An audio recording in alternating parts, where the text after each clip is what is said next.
အားလုံးပဲမင်္ဂလာညချမ်းလေးပါမြန်မာကိုစန်း channel ကနေပြန်လည်ကြိုဆိုပါရခင်ဗျာ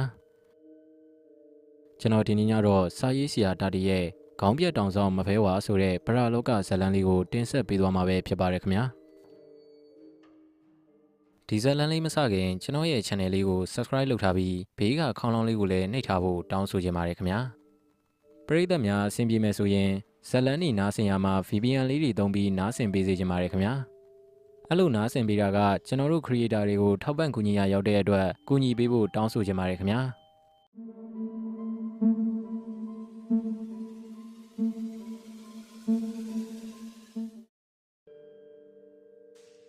အညာမိုးပြမိုးလေးတပြားရွာလိုက်လေးကလေးဖြူလိုက်မြေသင်းနံလေးကလှိုက်ကနေတက်လာလိုက်နဲ့ကျုပ်တို့အညာသားတွေမြစ်ချိုးမှုန်နှုတ်လောက်ကြတဲ့အချိန်ပေါ့ဗျာတခါတော့လဲမိုးလေဦးကကျန်းသားဗျတောင်ကြချောင်းရည်တွေကြလို့သဲချောင်းတွေကိုဖျက်မကူရကြတော့ဘူးလေဗျာတောင်ကြချောင်းရည်လာပြီဆိုရင်သဲချောင်းတွေကိုဖျက်ကူဖို့ကအခက်သားလားဗျာ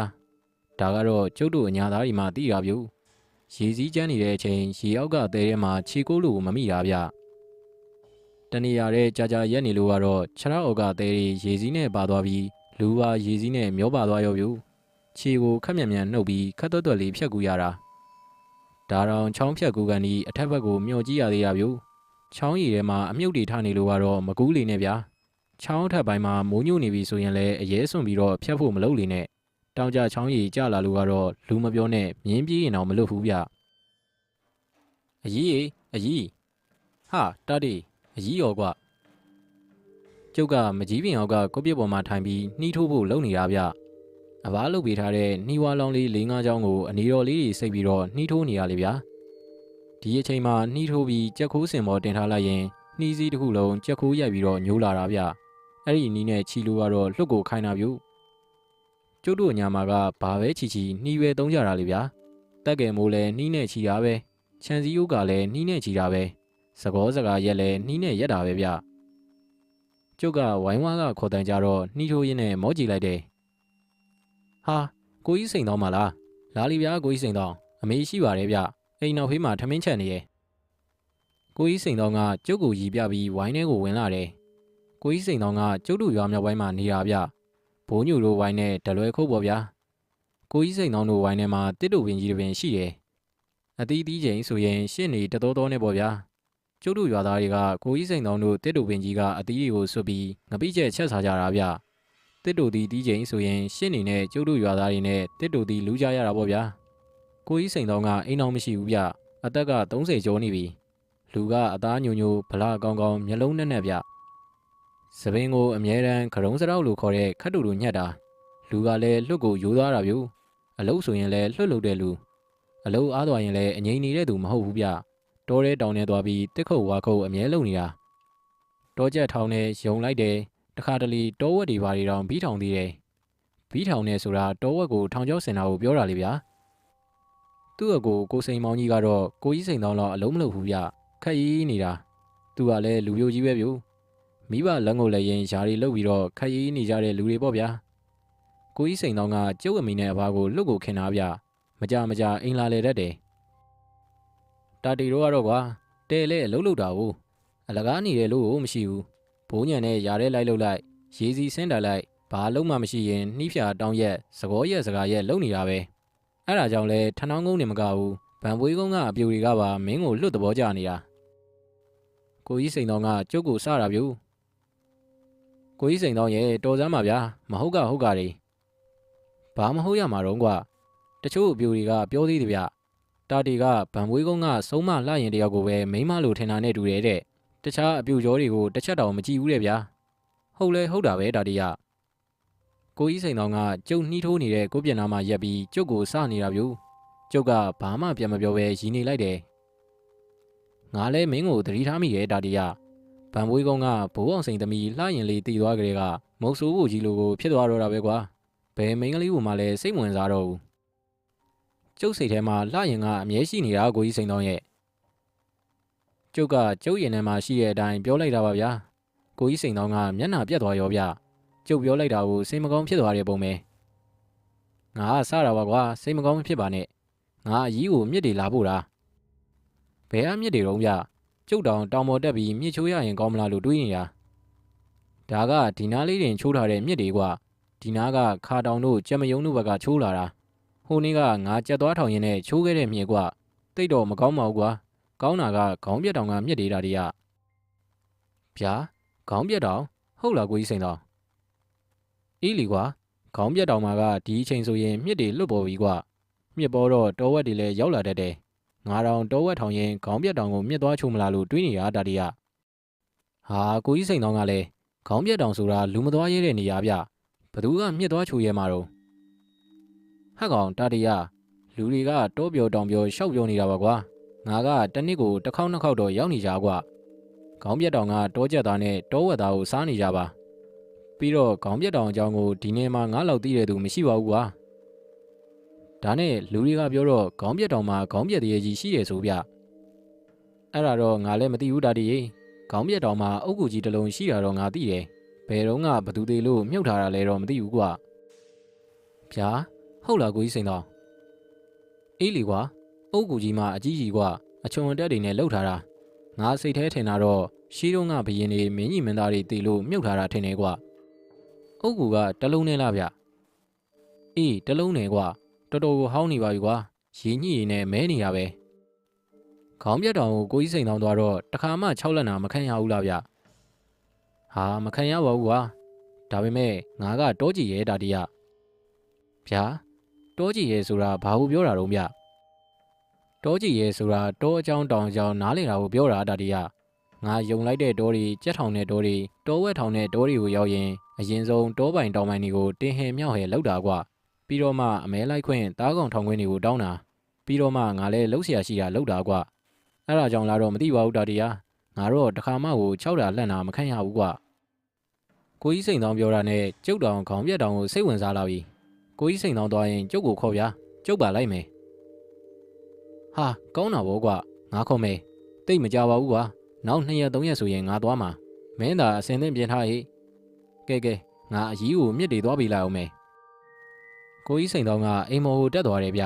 အမေနဲ့အဘကကိုကြီးစိန်တောင်းကိုလွတ်ခင်ကြတာဗျတော်တော်ကြာအောင်စကားပြောပြီးမှကိုကြီးစိန်တောင်းပြန်သွားတယ်ပြန်ကန်ဒီမှာကိုကြီးစိန်တောင်းကကျုပ်ကိုပြောတယ်ဗျတောဝက်ထောင်ပြည့်ရင်တော့ခေါင်းပြက်တောင်မှညားရည်ရမှာတာတီးကမင်းအေးရဲပါမလားကျုပ်ကပြုံးပြီးတော့ပြန်ပြောလိုက်တယ်တာတီဆိုတဲ့ကောင်ကစွန်စားရမယ်ဆက်စုရမယ်ဆိုရင်ကြောက်ရလမ်းရမန်းကိုမသိတာကိုကြီးစိန်တောင်းရဲ့ဟာကောင်းတယ်ကွာဒါဆိုရင်တော့မင်းအစင်းသင့်ပြင်ထားပြီးတော့ငါလာခေါ်မဲတာတီ3ရက်မြောက်တဲ့နေ့ကျတော့ကိုကြီးစိန်တောင်းနဲ့ကျုပ်ခေါင်းပြက်တောင်ကိုလိုက်ခဲ့တယ်ကျုပ်တို့နှစ်ယောက်ကပလီစုကိုရင်သွားတယ်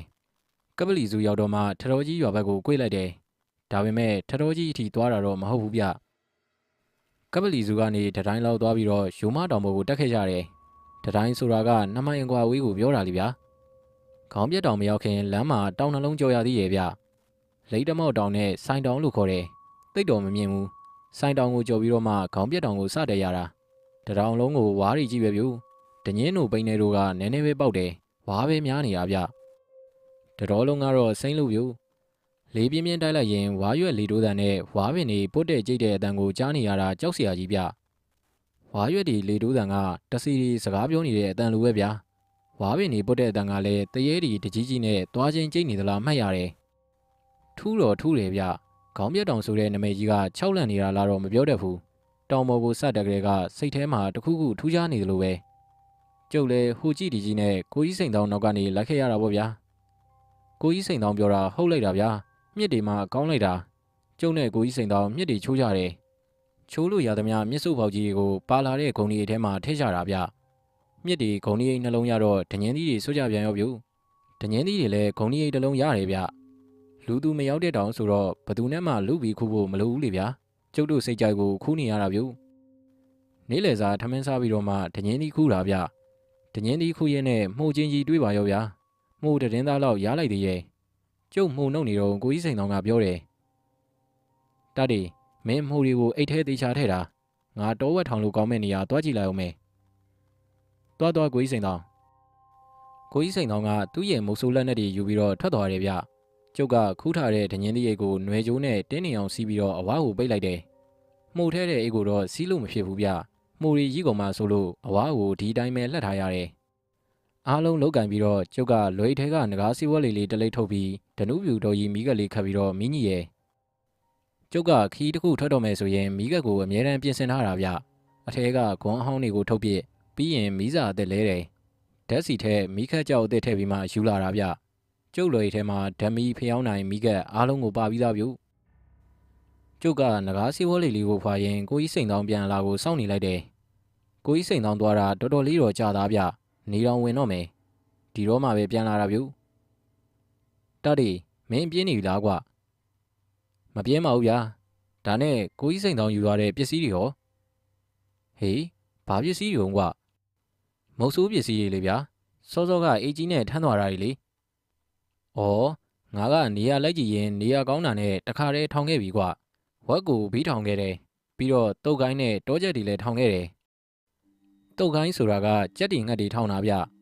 ျဝယုံထဲကဝါတလုံးကိုဆွဲယူပြီးမြေကြီးမှာစိုက်ထားတဲ့အထစ်ပါတဲ့ငုတ်တိုင်လေးမှာကျိုးနဲ့ချိတ်ရတယ်ပြီးရင်ကျိုးကိုကြော်ကွင်းလေးလုပ်ပြီးအစာချထားရတာပေါ့ဗျာတောချက်ကခလုတ်ဆင်ထားတဲ့တစ်ကိုင်းလေးကိုနင်းလိုက်တာနဲ့ကျိုးကွင်းကတောချက်ရဲ့လေပင်ကိုဆွပြီးကွေးထားတဲ့ဝါကိုင်းကဆွဲတုပ်သွားတာပေါ့ဗျာဘယ်နားမှာထောင်ခဲ့တာတော့ကိုကြီးစိန်တောင်းရဲ့တောဝက်ဘီကတော့အုတ်ကူကြီးနာမှာကွာတောချက်ကတော့နည်းနည်းလန်းနေဗျာအုတ်ကူကြီးဟုတ်လားအေးလီကွာမင်းကငါပြောတဲ့အုတ်ကူကြီးလေငါသားကောင်မထောင်ခင်အဲ့ဒီအုတ်ကူကြီးမှာငါတို့ညစာစားမဲ့တဲ့ကကောင်းကျင်းနဲ့မဲကျော်တင်မြောက်ပြီးကွာပြီးမှထောင်တာ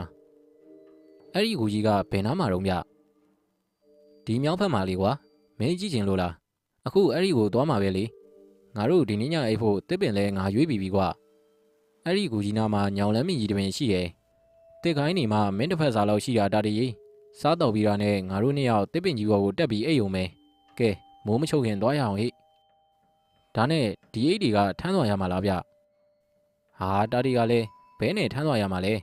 မင်းမြစ်တွေတငင်းသီးတွေကိုဒီတောင်ပေါ်မှာဘသူကခိုးမှာတော့ကွာတောင်ပေါ်ကဆင်းလာမှလာသေးရပေါ့ကွာကျုံနဲ့ကိုကြီးစိန်တော်မြောက်ဖက်ကိုထွက်လာခဲ့တယ်တိတ်မသွားရပါဘူးဗျာအုတ်ကူကြီးကိုတွေးတော့တာပဲဒါငါပြောတဲ့အုတ်ကူကြီးလေကွာဟုတ်တယ်ဗျကိုကြီးစိန်တော်ပြောတဲ့အတိုင်းပဲဗျအုတ်ကူက10 ဘီလောက်မြင့်နေအပေါ်မှာအချွန်တက်တီတောင်ပါသေးရဲ့ဗျဂူရဲ့ဖြက်ကတင်တာမန်ကူ3 လုံးစာလောက်ရှိတယ်ဂူကြီးတစ်ခုလုံးမဲနေတာဗျကျုပ်ကချီမြန်လက်မြန်ကောင်းလေးဗျာပါလာတဲ့ဓမြောင်နဲ့ဂူရဲ့ခေါင်းရင်းကိုချစ်လိုက်တယ်နှစ်ရှည်လာများတက်နေတဲ့ရင်ကြီးကြီးကွာကြလာတယ်ကျုပ်လည်းစိတ်ရှည်လက်ရှည်ကိုချစ်တာဗျဟောစလုံးတွေပေါ်လာပြီဗျဂူပေါ်မှာထွန်းလာတဲ့စလုံးတွေပေါ်လာပြီကျုပ်ကဆက်ပြီးတော့ချစ်တယ်ဟောစလုံးတွေကဖတ်လို့ရလာပြီဗျဘရင်မင်းမြတ်ရဲ့တစ္ဆာတော်ခံလက်ရတတ်မှုမင်းနဂါခေါ်မင်းကြီးနာဂပန်တူတယ်ဗျဒီအထီတော့ဖတ်လို့ရတယ်ဗျအောက်ကစာရန်တွေကတော့ပဲ့ကုန်ပြီတချို့နေရာတွေဆိုရင်အောက်ကအုတ်တီတောင်ပေါ်နေပြီမင်းနဂါကလက်ရတတ်မှုဆိုရင်လက်ဝဲတတ်မှုဆိုတာရှိလေအောင်မဲဆိုပြီးကျုပ်ကတွေးမိတယ်ဒီတော်ကြီးထဲမှာဂူလုတ်ပြီးတကြိုးခဲပုံထောက်ရင်တော့စစ်တပ်ရင်ကြောက်ဆုံးသွားတာဖြစ်နိုင်တယ်လို့ကျုပ်တွေးမိတယ်ကဲတာတီမင်းရဲ့သူတည်တနာတွေပြီးရင်ညစာလေးစားကြစို့ဟိခဏဆိုရင်တောထဲမှာမောင်းတော့မှာကွကိုကြီးစိန်တောင်းကပြောပြောဆူဆူနဲ့ရိတ်ခါအိတ်ထဲကကောင်းချင်းပေါင်းနဲ့အမဲကျော်ကိုထုတ်တယ်ခဏနေတော့ကျုပ်တို့နှစ်ယောက်သားညစာစားကြတယ်ညစာစားပြီးတော့ကျုပ်ကငကားစီးပွားလေးထုတ်ပြီးတော့တောက်တယ်ကိုကြီးစိန်တောင်းကတော့မစိန်ညွန့်စီးပွားလေးထုတ်တော့တာဗျစီးလိတ်ဆိုတာလဲကို့အကြိုက်နဲ့ကိုလေဗျာအိမ်လဲသွားရင်တဲတဲ့စီးလိတ်ကိုမလွဲတာလို့သာတောက်ကြရတာတကယ်တော့ကိုတောက်နေကြမဟုတ်ရင်မတောက်ချင်ဘူးဗျစီးလိတ်လီဖွာပြီးတာနဲ့အလင်းရောင်မပြောက်ခင်ကျုံနဲ့ကိုကြီးစိန်တောင်းညောင်လန်းမင်းကြီးဘောကိုတက်ခဲ့တယ်ဒါပေမဲ့ကျုပ်ကတစ်ပင်ပေါ်မတက်ခင်အပေါ်သွားအောင်မယ်ဆိုပြီးတော့ဝယုံအကွယ်မှာကျုပ်အစင်သိမ့်ယူလာတဲ့မြက်ကွင်းစီးနဲ့ကြောက်ပြားလေးကိုထုတ်ပြီးရီပလင်းထဲကရီနဲ့နည်းနည်းထည့်သွင်းရဲ့ပြီးတော့မျက်စိနှစ်ဖက်လုံးမှာမြက်ကွင်းစီးကွင်းလိုက်တယ်ကျုပ်တို့တစ်ပင်ပေါ်ရောက်တာနဲ့မိုးကဆချုပ်တာပဲဗျကိုကြီးစိန်တောင်းရောကျုပ်ရောစိတ်ကြိုက်ခွားစုံကြီးတွေကိုရွေးလိုက်တယ်ဗျကလထိုင်ကြီးတွေမှာဝင်ထိုင်ပြီးအိပ်ရတယ်လို့ပါပဲဗျာဒီလိုအိပ်ရတာမျိုးကကျုပ်အတွက်တော့ရိုးနေပါပြီလေအရင်တုန်းကလည်းတောထဲကိုမုတ်ဆိုးကိုတောင်လုံးနဲ့လိုက်ဖူးတာပဲလေဗျာခဏကြာတော့ကျုပ်ရောကိုကြီးစိန်တောင်းရောအိပ်ပျော်သွားကြတာပေါ့ဗျာကျုပ်လန့်လို့သွားတယ်မျက်စိဖွင့်ကြည့်လိုက်တော့လာရောင်ရှိရဲ့ဗျတောထဲမှာကွက်တိကွက်ကြာကျနေတယ်တချို့နေရာမှာဆိုရင်လာရောင်ကတော်တော်ကြဲကြဲပြန့်ပြန့်ကိုလင်းနေတာဗျကြီးတွေကပြိုတာပြိုဝေါကနေပြန်တက်သွားပြီးတစ်ပင်တွေပေါ်မှာပြန်နေတယ်ကြီးပြိုတန်းကြောင့်ကျုပ်လန့်လို့သွားပေမဲ့ကိုကြီးစိန်တောင်းကတော့မနိုးဘူးဗျသူအိတ်တဲ့တေကိုင်းနဲ့ကျုပ်အိတ်တဲ့တေကိုင်းကတကိုင်းစီလေဗျာဒါပေမဲ့မဝေးပါဘူးဗျာ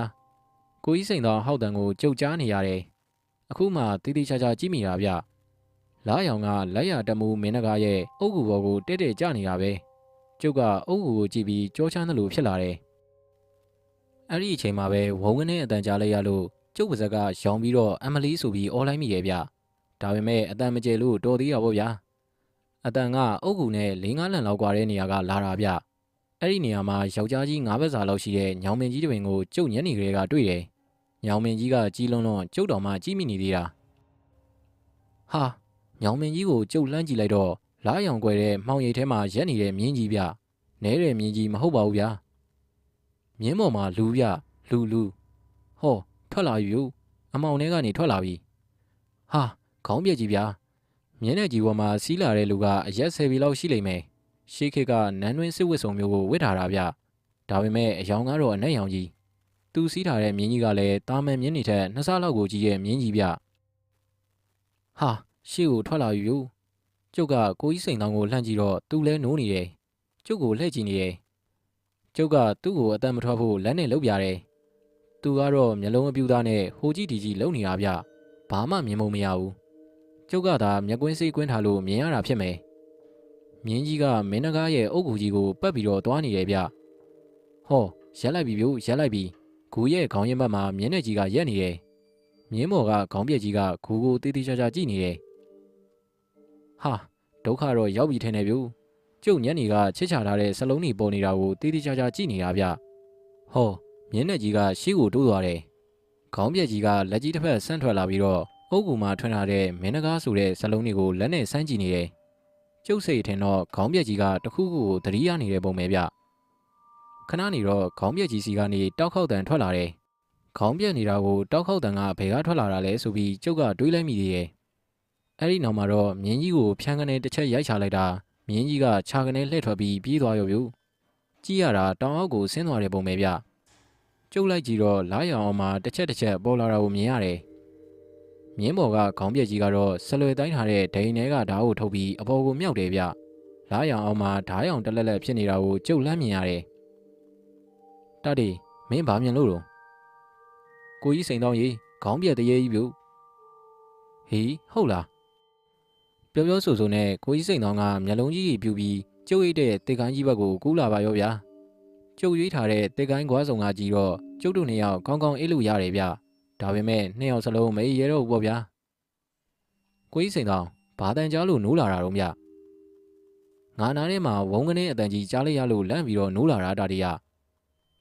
အေးဗျာ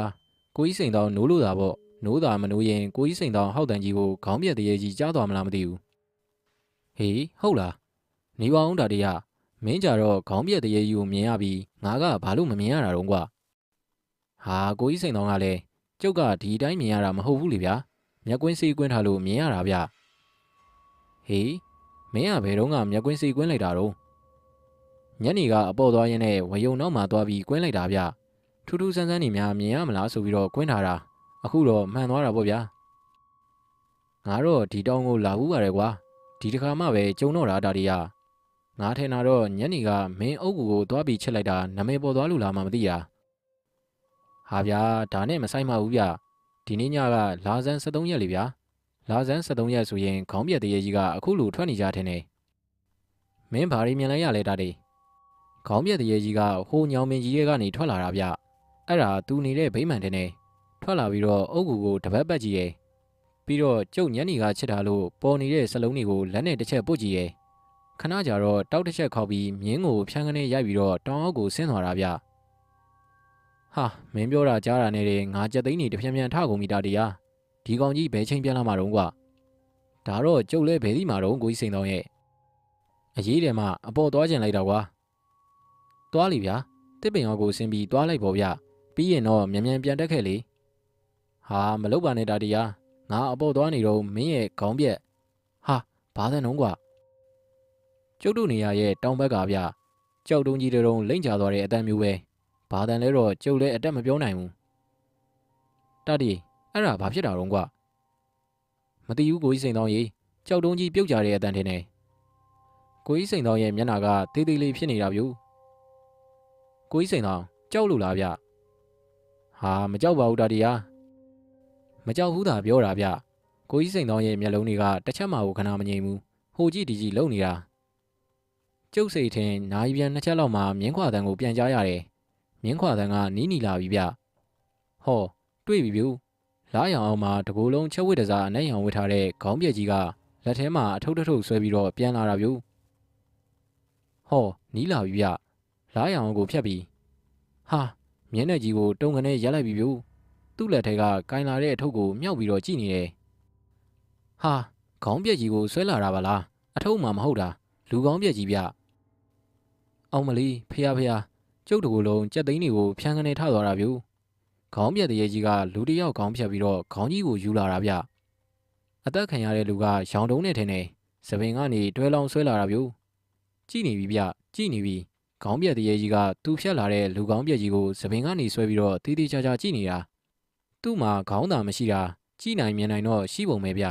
ဘလို့ကြည့်ပြီးဘလို့မြင်နေတော့ကျုပ်လည်းမသိဘူးဗျဟာခေါင်းပြက်တရေကြီးကအားရပါရကိုအော်ကြီးနေပြီဗျသူ့ကိုကြည့်ရတာတော်တော်ကိုကြည်နဲ့အားရနေတဲ့ပုံပဲဗျကိုကြီးစိန်တော်ခေါင်းပြက်တရေကြီးရီတဲ့အတန်ကြားရလားအေးကြားတယ်တာတရခေါင်းမရှိဘဲနဲ့ဘလို့များရီရတော့ဟာကျုပ်လည်းမသိဘူးဗျဟောလာပြီဗျမြင်းနဲ့ကြီးကိုဒုံဆိုင်စီးပြီးတော့လာတာဗျဟာသွားပြီဗျာသွားပြီသူထွက်လာတဲ့ညောင်မင်းကြီးစီကိုတန်းပြီးတော့သွားတာပဲအဲ့ဒီနောက်မှာတော့ခေါင်းပြက်တရေကြီးကပျောက်သွားတယ်ဗျ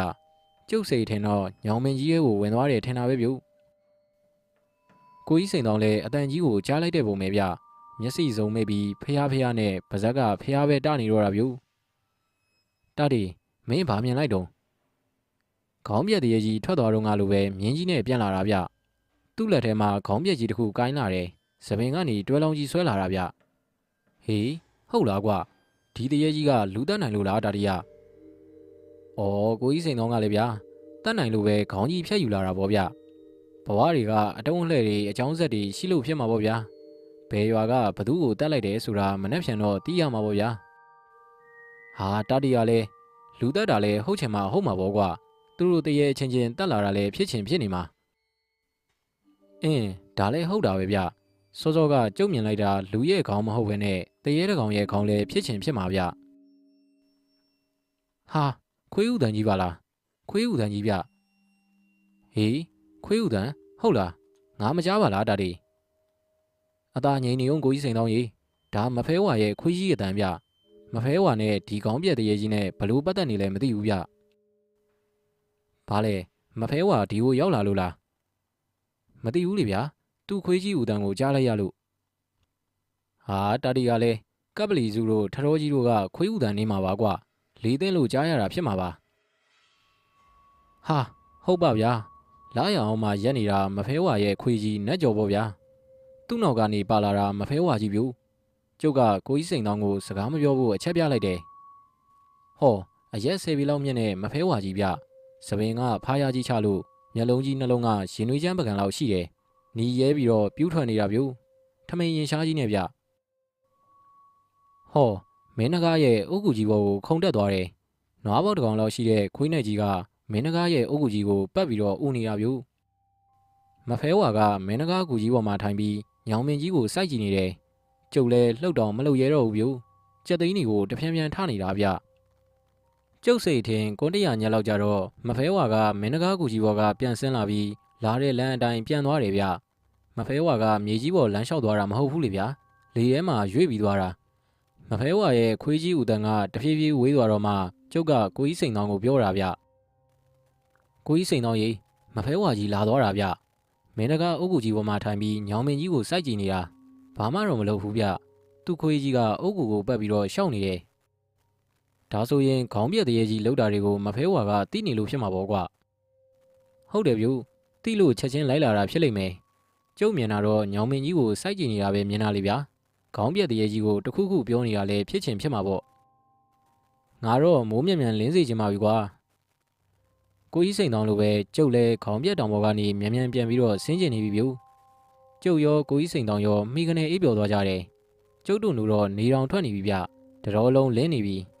ကိုကြီးစိန်တောင်းကဝါတော့နောက်ကိုကြပြားပြေးဝင်ပြီးအပေါ်ပါသွားတယ်ပြီးတာနဲ့ကျုပ်ကိုခေါ်ပြီးသူ့တုတ်ကိုင်းထောင်ထားတဲ့နေရာကိုသွားတယ်ဟာသူ တုတ်ကိုင်းမှာတောချက်တွေမိနေတာဗျို့တုတ်ကိုင်း3ခုမှာတကောင်စီမိနေတာဗျပြီးတော့ကိုကြီးစိန်တော်ကသူ့တောဝက်ထောင်ထားတဲ့စီကိုသွားတယ်ဟာမိတယ်ဗျို့မိတယ်တိတ်တော်မကြည့်ဘူးဗျ9ပိတ်တာ10ပိတ်တာလောက်ရှိမဲ့ပုံပဲ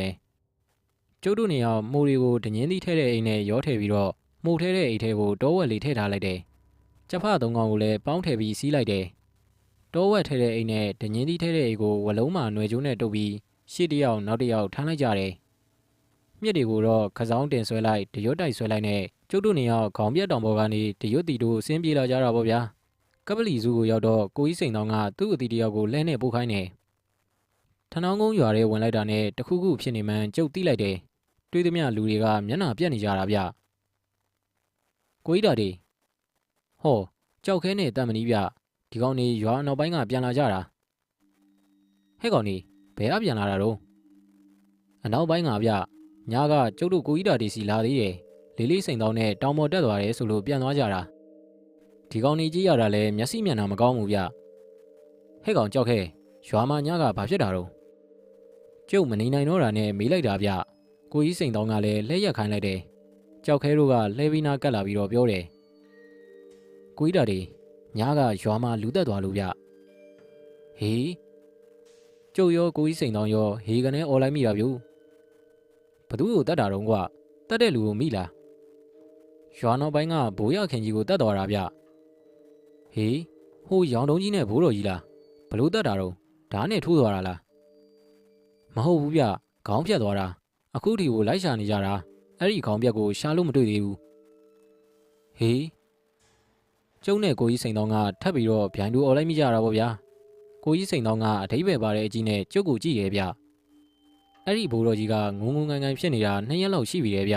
ပါဇက်ကလည်းကြောင်ကရမ်းနဲ့တောပြောတောင်ပြောပြောလို့တဲ့သူ့သားသမီးတွေကလည်းဘိုးတော်ကြီးတငယ်ပြန်ချင်းလို့လားဆိုပြီးအကဲခတ်နေကြတာတဲ့ဘာတွေများကြောင်ကရမ်းပြောလို့တော့ကွာကျုပ်သိရဲ့ဗျကြောက်ခဲဆိုတဲ့ကောင်ကကျုပ်ထက်ပို့ပြီးတော့ဆက်စုတဲ့ကောင်လေးဗျာဒီကောင်သေးသေးချာချာမေးလာမယ်ဆိုတာကျုပ်သိပြီးသားဗျဘိုးတော်ကြီးကလွတ်လွတ်ပြီးပြောတာတဲ့ဗျငကားငါမှားတယ်ကွာငါတိတ်မှားတယ်ငါကြောင့်မင်းဒီလိုဖြစ်ရတာပါလို့ပြောတယ်လေဗျဟာ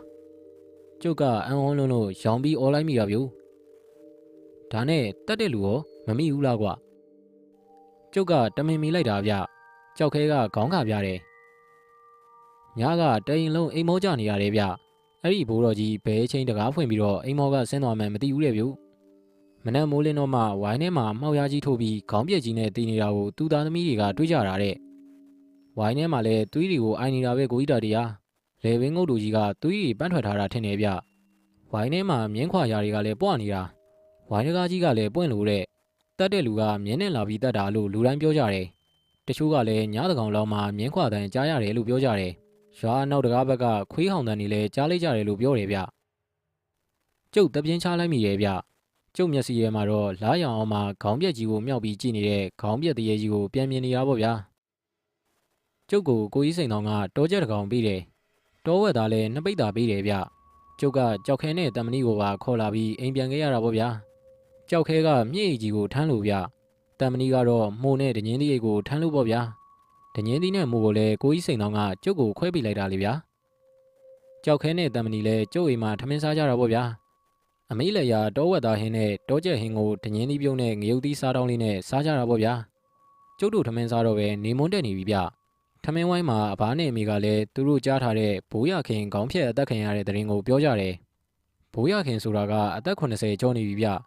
လွတ်ကိုသဘောကောင်းတဲ့ဘိုးတော်ကြီးပါဗျာသူ့အကြောင်းကိုအမေတို့အဘတို့ကအသိဆုံးနေဗျာထနောင်းကုန်းဇာတိတွေပဲကိုရခင်ကငငယ်ကတိတ်ကိုယူသားတဲ့လူကွာလူလေးရငါတို့ကကိုရခင်ကြီးရင်ဖုန်ကြီးဖြစ်မယ်လို့ပဲထင်ထားကြတာအဲ့ဒီလောက်ယူတဲ့လူကရန်ညိုးရန်စားလဲရှိတဲ့သူမဟုတ်ပါဘူးကွာဘလို့ဖြစ်ပြီးရရက်ဆက်ဆက်အဖြစ်ကြုံရတယ်ဆိုတာအဘတော့တွေးလို့ကိုမရပါဘူးလူလေးရဒီညနေ4 နာရီမှာတကြိုမဲပြောတယ်ကိုကြီးတာတွေကတကြီးရောစိန်ကောင်းရောဌာနကလူတွေရောရောက်ပြီးသွားပြီတဲ့အားလုံးလည်းစစ်ဆေးပြီးသွားပြီလို့ပြောတယ်ဟင်မင်းကိုဘယ်သူပြောတာတော့ကြောက်ခဲရကျုပ်စောစောကကြက်သားဟင်းနဲ့ထဲဖို့ဈေးဆိုင်မှာမဆလာသွားဝယ်ရင်ကြားခဲ့တာဗျဒါနဲ့ခေါင်းရောရှာတွေးလို့လားဘယ်တွေးမှလဲဗျာခေါင်းမပါပဲတကြိုရမှာလေကျုပ်ကခေါင်းညိတ်ပြီးတော့တွေးတယ် ဘိုးရခင်ရဲ့ကောင်းကိုဘယ်သူမှရှာမတွေ့တော့ဘူးဆိုတာကျုပ်သိရပါဗျာညနေ4 နာရီထိုးတော့အဘာရောကျုပ်ရောကြောက်ခဲနဲ့တံမဏီရောအတုပလိုက်ပို့ကြတယ်ကျုပ်တို့ရွာရဲ့ရာဇဝင်မှာခေါင်းမပါပဲတကြိုရတဲ့အတုပပေါ့ဗျာအားချင်းရိုက်ထားတဲ့အခေါင်းကျန်းလေးထဲမှာခေါင်းမပါတဲ့ဘိုးရခင်ရဲ့အတုပကိုထည့်ပြီးညီမြုပ်လိုက်ကြရတာပေါ့ဗျာဒီကိစ္စကိုမဖဲဝါသိလိမ့်မယ်ဆိုတာကျုပ်တွေးမိတာပေါ့ဗျာဒါပေမဲ့ကျုပ်ညားကမြင်ခဲ့တွေ့ခဲ့ရတဲ့ခေါင်းပြတ်တောင်ကအကြောင်းတွေကိုရွာမှာပြောပြလို့ဘယ်ဖြစ်မလို့ဗျာဘိုးရခင်ရဲလက်ကိစ္စပြီးသွားကြတဲ့ကညဘက်ဆိုရင်ရွာထဲမှာတိတ်ကူသွားတာပြူမိုးချုပ်ရင်ရွာထဲမှာသွားရလာတဲ့လူတော်မရှိတော့ဘူးညဘက်ခွေးအောင်တန်ကြရင်ခေါင်းထောင်ပြီးတော့ထကြည့်ကြရတာတခါတလေခိုးခိုးခွက်ခွက်အတန်ကြားရင်တော့ဟဲ့နားထောင်စမ်းမြင်းခွာတန်လားဆိုပြီးတော့လူတွေလက်နေကြတာဗျာဘိုးရခင်အသက်ခံရပြီး6 လလောက်ကြာတော့စောင်းတွင်းပေါ့ဗျာစောင်းဆိုပေမဲ့ပြာသူတော့မဟုတ်ဘူးဗျတစောင်းမုံလာထဲမှာမနက်အစောကြီးကျုပ်ထမင်းချမ်းစားနေတော့ကိုကြီးစိန်တော်ကပြာကြီးပြာရနဲ့ကျုပ်စီကိုရောက်လာတယ်တာဒီ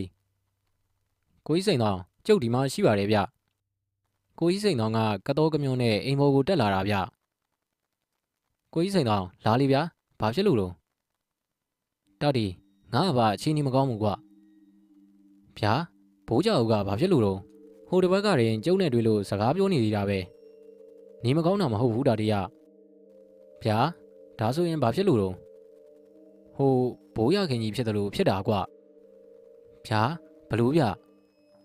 ဟုတ်တယ်တာဒီမနေ့ကမှစပြီးဖြစ်တာဘိုးရခင်မတိခင်ကပြောတာမျိုးတွေပြောတာကွဟင်ဘလို့ပြောလို့တော့ဗျ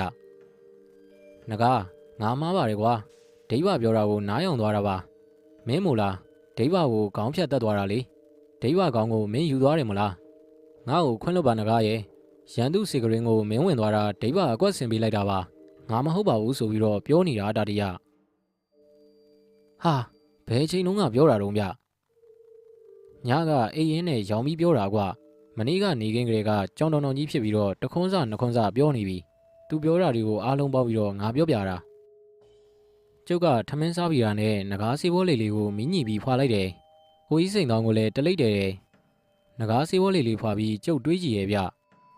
ခေါင်းပြက်တောင်ကခေါင်းပြက်တရေကြီးနဲ့ဘိုးကြဦးတို့ဘိုးရခင်တို့နဲ့ဘလို့ပတ်သက်နေကြတယ်ဆိုတာကိုကျုပ်တွေးလို့မရဘူးဗျပတ်သက်မှုရှိနေတယ်ဆိုတာတော့ကျုပ်ယုံတယ်ကိုကြီးစိန်တောင်ကျုပ်တို့ခေါင်းပြက်တောင်မှညာရီတုံးကခေါင်းပြက်တရေကြီးထွက်လာတာရဲ့မဖဲဝါရောက်လာတာရဲ့ကဆက်ဆက်နေလိမ့်မယ်ဗျဒီတော့ဒီကိစ္စကိုမဖဲဝါပင်ပြီးမေးမှဖြစ်လိမ့်မယ်လှုပ်ဆန်းမအောင်တာတရားငါ့ဘာဒလူဖြစ်နေတာရွာတွေကလူတွေဘယ်သူမှမသိကြသေးဘူးကွာအချိန်တော့တိတ်မစွဲနဲ့ကွာမြန်နိုင်သမျှမြန်သာလုပ်ကွာဒီညလုံးမယ်လေဗျာအဲ့ဒါဆိုဘာလူတော့ကွာအမဲသားချက်မလားအမဲသားရရင်တော့ပိုကောင်းတာပေါ့ဗျာဒါဆိုရင်ငါသွားယူလိုက်အောင်မယ်ဗန်ပွေးကုန်းကစင်ပေါက်တို့အမဲပေါ်တယ်ကွာ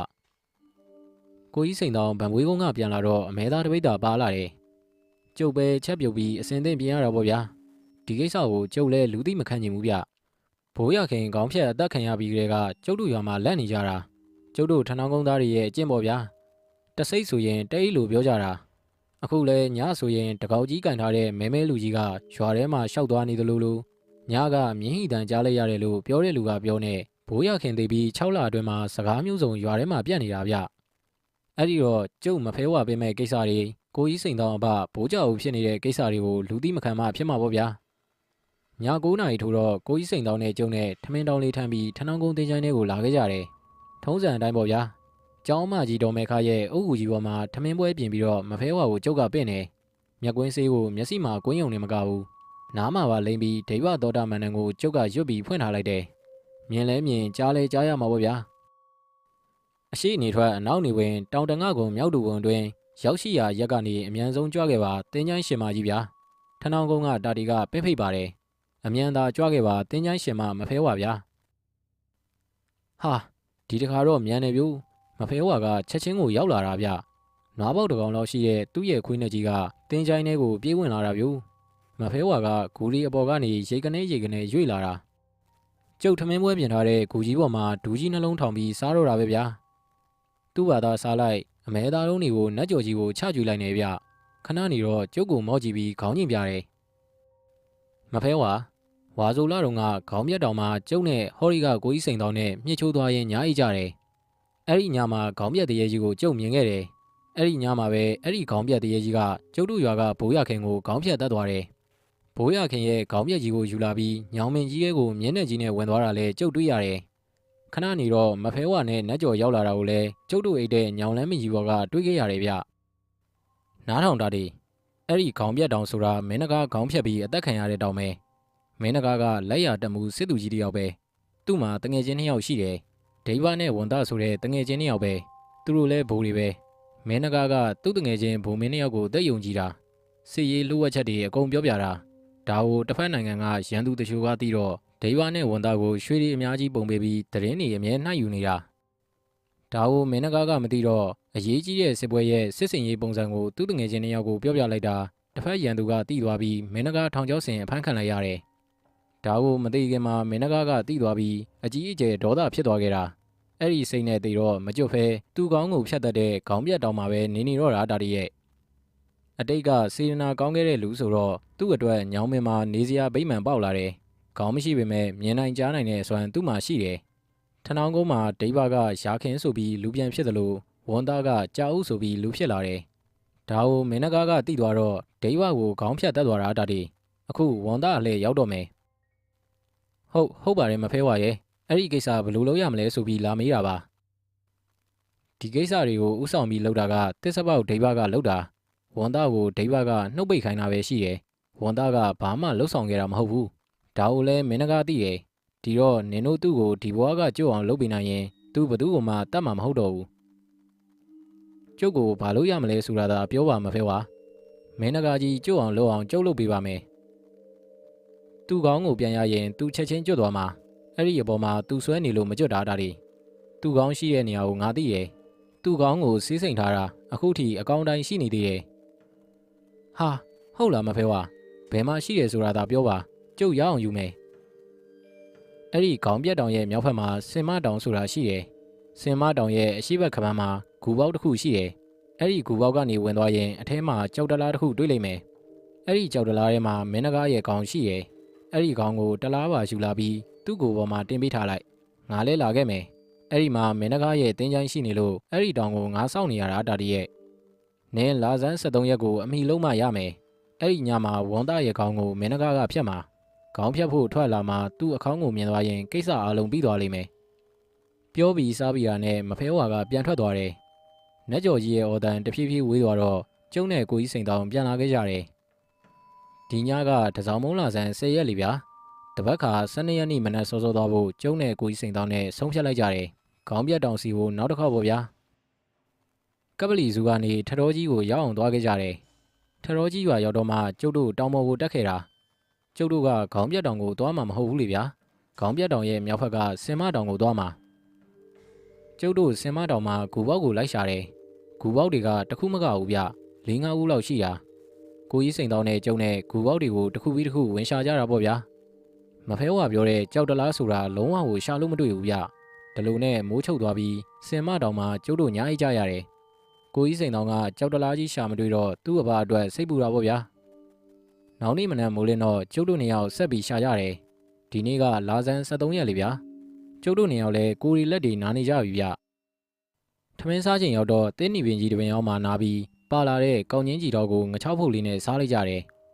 စားရင်နဲ့ကျုပ်တို့နောက်ကမြားရတော်ကြီးကိုလှည့်ကြည့်မိတယ်ဒီမှာရင်မြားရပင်နေကြမှာဂူပေါက်တစ်ခုကိုကျုပ်သွားတွေ့တယ်ကျုပ်ကစားနေရကနေချက်ချင်းပဲမြားရပင်နေကြကတိုးဝင်လိုက်တာဂူဝါကိုရောက်သွားတယ်ကိုကြီးစိန်တော်ကလည်းကျုပ်နောက်ကကပ်ပြီးတော့လိုက်လာတယ်ဗျကျုပ်တို့တွေဂူထဲကိုဝင်ခဲ့တယ်ဂူကတဆစ်ချိုးကွေ့သွားတယ်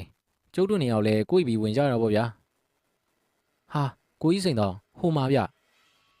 ကြောက်တုံးကြီးတရုံးပေါ်မှာတင်ထားတဲ့ကြောက်တလားဗျအရှိက2ပေလောက်ရှိပြီးအမြင့်ကတော့1ပေလောက်ရှိလိမ့်မယ်အပေါ်မှာအဖုံးပါတယ်အန်တိုးနဲ့ဖုံးထားတာဗျကျုပ်ကကြောက်တလားအဖုံးကိုဆွဲဖွင့်လိုက်တော့ဟာအထဲမှာစီးစိမ်ထားတဲ့မင်းနဂါရဲ့ခေါင်းပြက်ကြီးဗျာစီးရည်ကတော့မရှိတော့ဘူးဒါပေမဲ့စီးရည်အစွမ်းကြောင့်ခေါင်းပြက်ကြီးကမပုတ်ဘူးဗျကျုပ်ဖြင့်အံ့ဩလိုက်တာဗျာကျုံနဲ့ကိုကြီးစိန်တောင်ကြောက်တလားလေးကိုယူပြီးတော့တယောက်တလဲထမ်းကြတယ်စင်မတောင်ကဆင်းပြီးခေါင်းပြက်တောင်ကိုတက်ခဲ့ကြတယ်ညနေ4 နာရီလောက်ရောက်တော့ခေါင်းပြက်တောင်ကိုကျုပ်တို့ရောက်နေပြီဗျမင်းနဂါကူနာသွားပြီးဂူပေါ်မှာခေါင်းပြက်ကြီးထည့်ထားတဲ့ကြောက်တလားလေးကိုတင်ထားလိုက်တယ်တောထဲမှာကမိုးချုပ်တာစောတယ်လေဗျာ ကျုံနဲ့ကိုကြီးစိန်တောင်ဟိုးတခါအိတ်တဲ့တစ်ပင်ကြီးမှာပဲတက်ပြီးတော့နေလိုက်ကြတယ်ဒီနေ့ညကတစောင်းမုံလာဆန်း73ရက်ဗျလားကထွက်လာပြီချမ်းသာလဲချမ်းသာပေါ့ဗျာနှစ်ယောက်သားပစိုးလေးတွေခြုံပြီးကွေးနေရတာဗျညတကောင်ကျော်တော့ဝုံကနေအတန်နဲ့အတူမင်းနဂါထွက်လာတယ်ဗျကျုပ်ကညနေကလေးကမျက်ကွင်းစိတ်ကွင်းထားတော့မြင်နေရတာပေါ့ဗျာဟောနတ်ကျော်ကြီးရဲ့ဦးတန်လဲကျုပ်ကြားရတယ်ကျုပ်တို့နဲ့နီနီလေးကနေထွက်လာတာမဖဲဝါလဲလာပြီဆိုပြီးကျုပ်ကပြောလိုက်တော့ကိုကြီးစိန်တောင်ကဟိုကြည့်ဒီကြည့်လုံနေတယ်ဗျသူကတော့ဘယ်မြင်ရမှာလဲဗျာမင်းနဂါခေါင်းပြက်တရေကြီးကဟိုတခါတွေ့တော့ငါလိုပဲအနက်ရောင်ချက်ဝစ်တစားတွေနဲ့ဗျသူ့ရဲ့မျက်နှာကြီးကိုစီးထားတယ်လက်ထဲမှာလဲဓာကြီးကင်လို့ညောင်မင်းရှိရက်ပြီးပတ်ဝန်းကျင်ကိုအကဲခတ်နေတယ်ဟောမဖဲဝါရောက်လာပြီမဖဲဝါကမင်းနဂါရဲ့ကူဘေးမှာရက်ပြီးဂူဘော်ကကြောက်တလားကိုလက်ညှိုးထိုးပြတယ်ဒီတော့မှမင်းနဂါကမြင်သွားပြီးမြင်းကြီးနဲ့ဂူနာကိုကတ်လာတယ်ကျုပ်ကမျက်ကွင်းဆေးကိုနားမှာပါလိမ့်ပြီးဒိဗသောတာမန်တန်ရွတ်ထားတော့ကြားပါကြားနေရတာဗျလက်ရတက်မှုကြီးတင်အလိုရှိနေတဲ့တင်းရဲ့ခေါင်းမှာမဖဲဝါကပြောလိုက်တော့မင်းနဂါကကြောက်တလားရဲ့အဖုံကိုချက်ချင်းဆွဲပြီးဖွင့်တယ်ဟာ